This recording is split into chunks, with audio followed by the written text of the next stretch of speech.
Olá a todos, meu nome é Felipe Cavatoni. Eu sou médico intensivista, coordenador do Programa de Residência em Medicina Intensiva da Unifesp e coordenador da UTI Geral 1.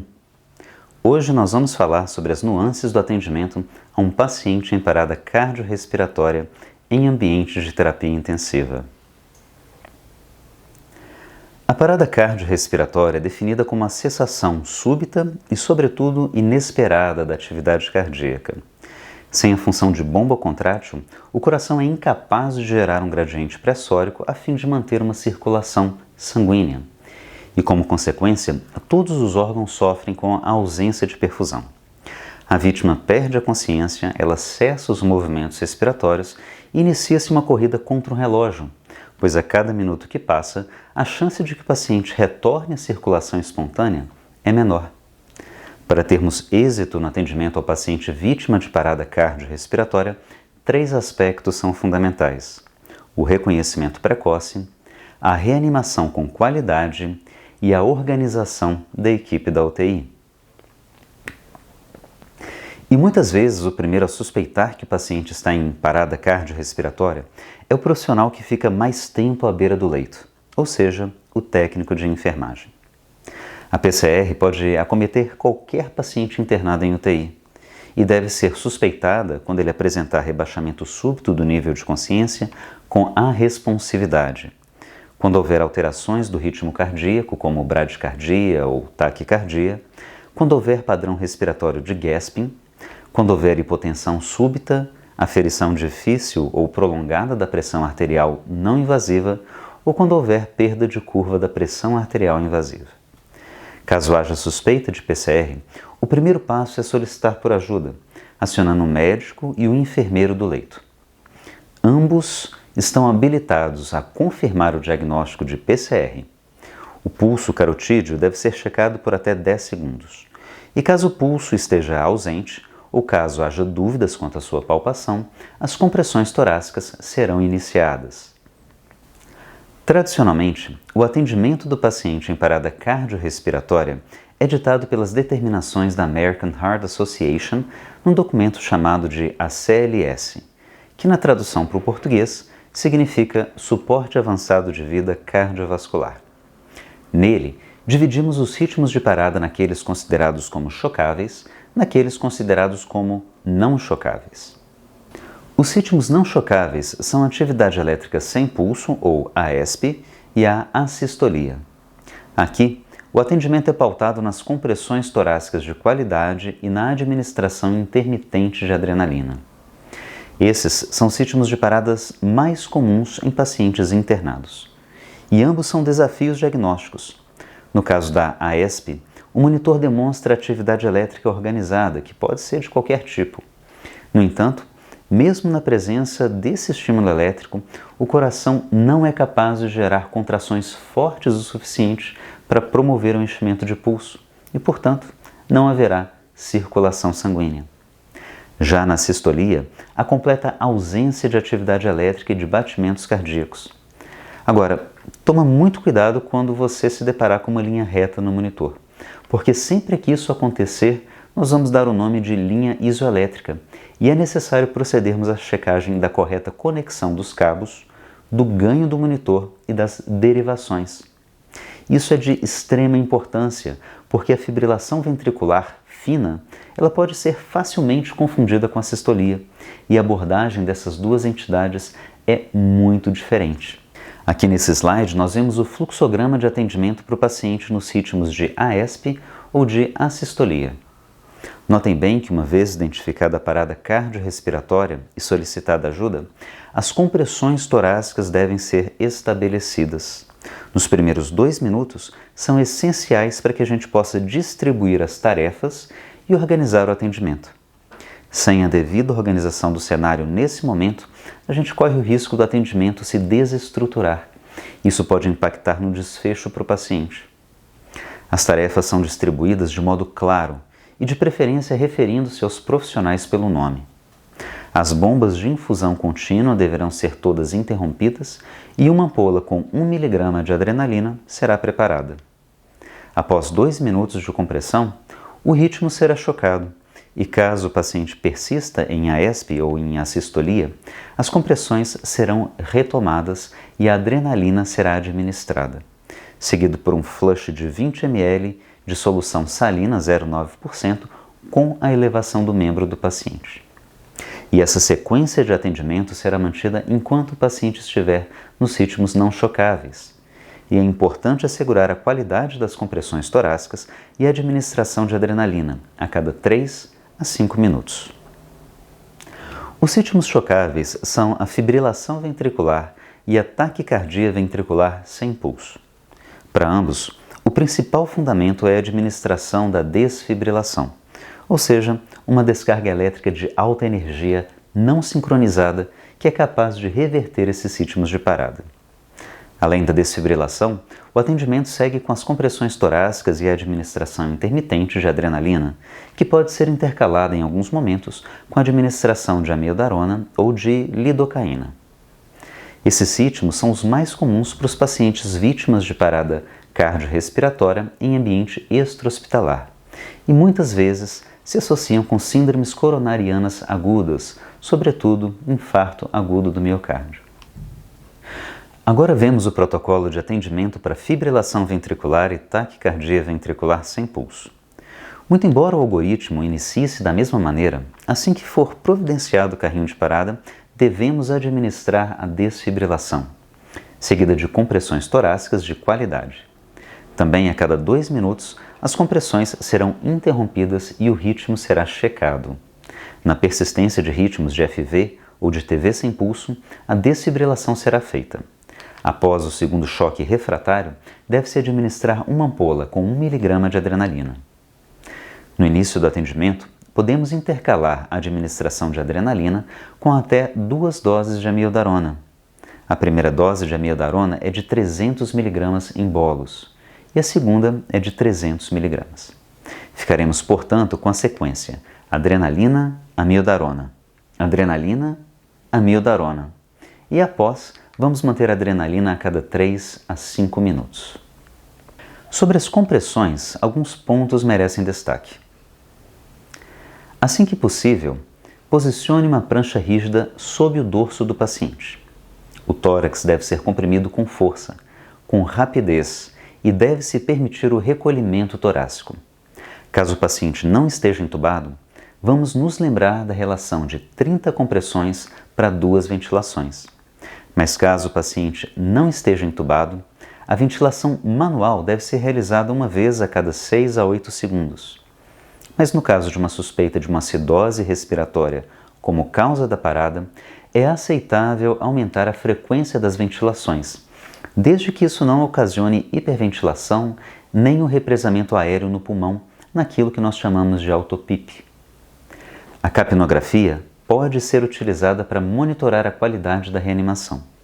Valores de EtCO2 abaixo de 10 milímetros de mercúrio apontam para a necessidade de melhorar a qualidade das compressões.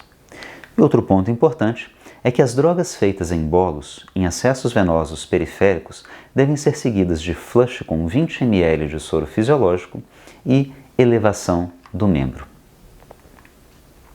Durante o atendimento, é necessário considerarmos as causas reversíveis de parada e tratá-las.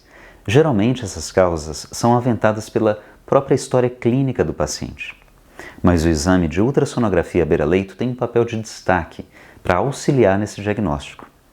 Devemos sempre considerar os famosos 5Hs e 5Ts, que são hipovolemia, hipóxia, acidose, hipo ou hipercalemia, hipotermia, pneumotórax hipertensivo, tamponamento cardíaco, intoxicação, tromboembolismo pulmonar e infarto agudo do miocárdio. Caso o paciente apresente retorno para a circulação espontânea, são necessários cuidados de pós-parada, que consistem em manter o paciente normotenso, normocápnico e euglicêmico. Além disso, devemos realizar o controle direcionado da temperatura, caso o paciente apresente-se comatoso após o retorno da circulação espontânea. Outro ponto importante é a realização do diagnóstico diferencial da causa da parada. Então, exames laboratoriais e de imagem são necessários, como, por exemplo, eletrocardiograma, troponina sérica, gasometria arterial e venosa central, raio-x de tórax, tomografia e estudo ecográfico dirigido. Quando disponível, a dosagem sérica da enolase neurônio específica pode auxiliar na definição prognóstica do paciente. Agora, apesar de parecer simples quando visto no papel, o algoritmo de atendimento pode se tornar completamente complexo e desafiador dentro da unidade de terapia intensiva, sobretudo quando a gente considera algumas nuances que são próprias da UTI e que não são contempladas de modo claro e objetivo pelo ACLS.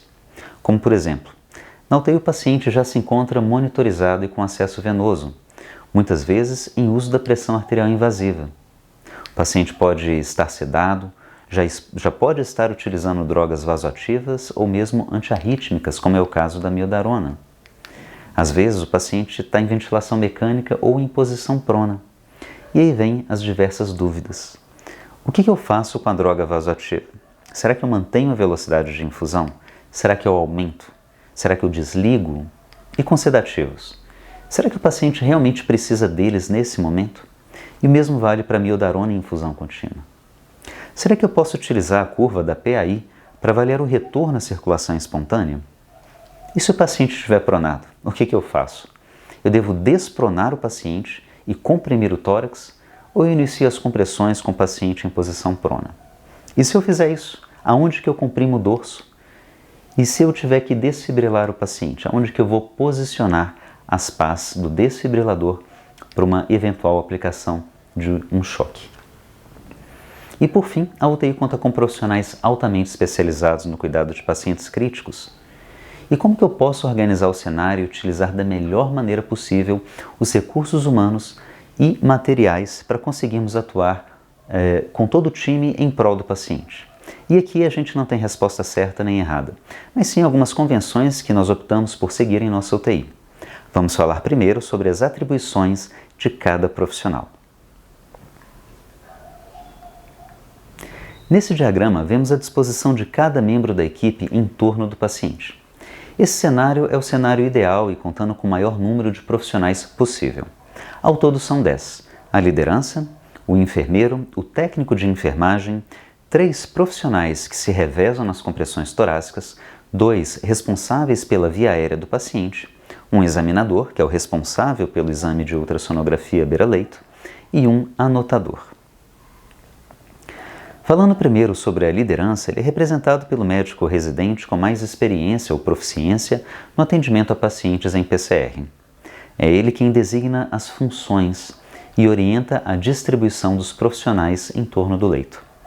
Ele checa o ritmo e o pulso a cada 2 minutos e recebe informações sobre a contagem do tempo do enfermeiro. Ele solicita a preparação antecipada e administração de drogas segundo a sequência do ACLS. Procede à desfibrilação, solicita o retorno das compressões torácicas, solicita o material para via aérea avançada e dá o comando para a intubação orotraqueal, solicita o início do exame ultrassonográfico, monitoriza a qualidade das compressões e realiza correções que forem necessárias. Ele deve considerar os diagnósticos diferenciais e orienta o tratamento. Além disso, ele recebe sugestões e feedback de todo o time e mantém a comunicação em alça fechada.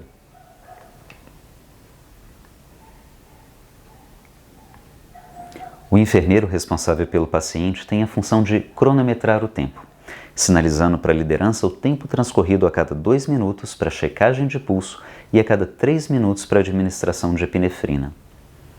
É ele quem ajuda a providenciar os materiais quando necessário, ajuda na preparação das medicações e pontua construtivamente a liderança. Como todos, ele também mantém a comunicação em alça fechada. Na posição da via aérea 1, nós temos o fisioterapeuta. É ele quem realiza a ventilação manual, auxilia na aspiração das vias aéreas e, quando necessário, auxilia também na intubação orotraqueal e na fixação da cânula.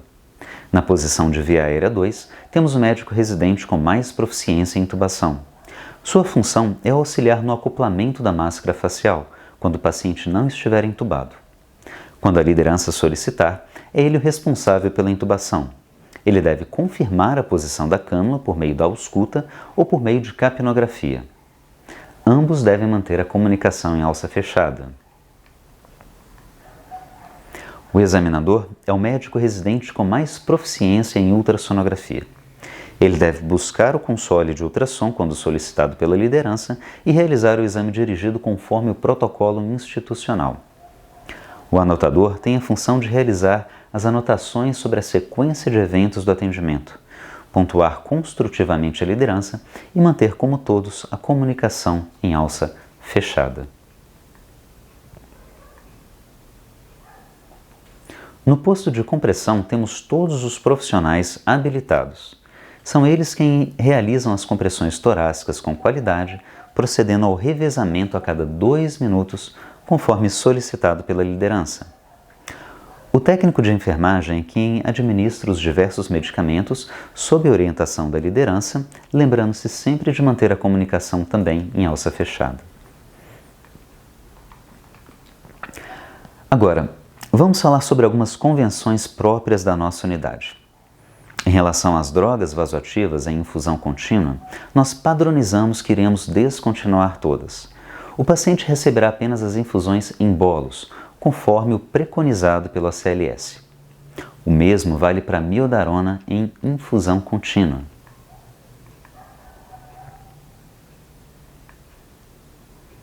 Sobre a ventilação mecânica, o paciente geralmente é desconectado do circuito do ventilador e é realizada a ventilação manual.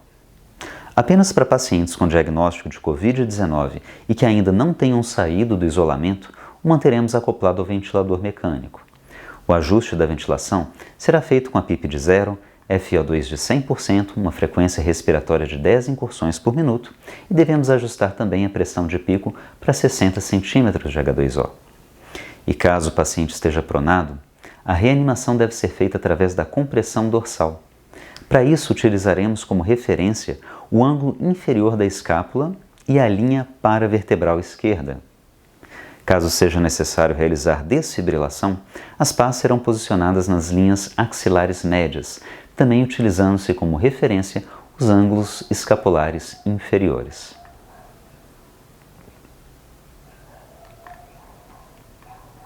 A adrenalina deve ser administrada a cada 3 minutos e a curva da PAI pode ser utilizada para avaliar o retorno à circulação espontânea, desde que ela apresente uma boa qualidade do sinal com a presença do nó dicrótico. Por fim, ao final do atendimento, a equipe que prestou assistência realizará o debriefing. O objetivo do debriefing é discutir sumariamente o atendimento, identificando pontos de sucesso e oportunidades de melhoria para os futuros atendimentos. Com isso, conseguiremos integrar a equipe e instituir um ciclo contínuo de aprendizado e de melhorias. Deve-se abrir espaço para que todos os membros do time se sintam à vontade para emitir suas opiniões. Sugerimos as seguintes pontuações. Ficou claro a função de cada integrante da equipe durante o atendimento? A comunicação foi efetiva e em alça fechada? Houve alguma falha nesse processo? Faltou algum tipo de material ou de medicamento durante o atendimento? Quais pontos podemos melhorar para um próximo atendimento? E por fim, o atendimento ao paciente em parada cardiorrespiratória no contexto de terapia intensiva se mostra bastante complexo e repleto de desafios. Mas estamos certos de que o trabalho multiprofissional organizado nos trará ciência de que prestamos o melhor cuidado para o paciente. Muito obrigado pela atenção de todos e até o nosso próximo treinamento.